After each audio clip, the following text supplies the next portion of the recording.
রাস পূর্ণিমার দিনে ভুল করেও কখনোই এই কাজগুলি কিন্তু করা উচিত নয়, কারণ এই কাজগুলি আপনার জীবনে উন্নতির পথে বাধার সৃষ্টি করে, আপনার জীবনে দারিদ্রতা নিয়ে আসে, অভাব অনটন নিয়ে আসে এবং আপনার বাস্তুতে নেগেটিভ শক্তি প্রবেশ করে বা নেগেটিভ এনার্জি প্রবেশ করে।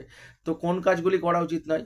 এক নম্বর হলো, রাস পূর্ণিমার দিন কখনোই ভুল করেও চুল দাড়ি নখ কাটা কিংবা ক্ষৌরকর্ম রিলেটেড কোনো কাজকর্ম ভুল করেও কিন্তু করবেন না। এতে আপনার বাস্তুতে নেগেটিভ এনার্জি প্রবেশ করে। রাস পূর্ণিমার দিন কখনোই সন্ধ্যার পরে ঝাড়ু ব্যবহার করা উচিত নয়।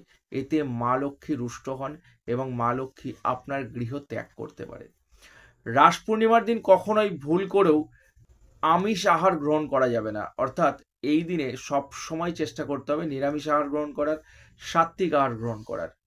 রাস পূর্ণিমার দিন কখনোই কারোর সাথে খারাপ ব্যবহার করা যাবে না, কটূক্তি করা যাবে না, কারোর সম্পর্কে পরনিন্দা পরচর্চা করা যাবে না। এই দিন সব সময় সকলের মঙ্গল কামনা করতে হবে, সকলের ভালো চাইতে হবে, দেখবেন আপনারও কিন্তু ভালো হবে। করে দেখুন, যদি ভিডিওটা ভালো লাগে অবশ্যই একটা শেয়ার করুন।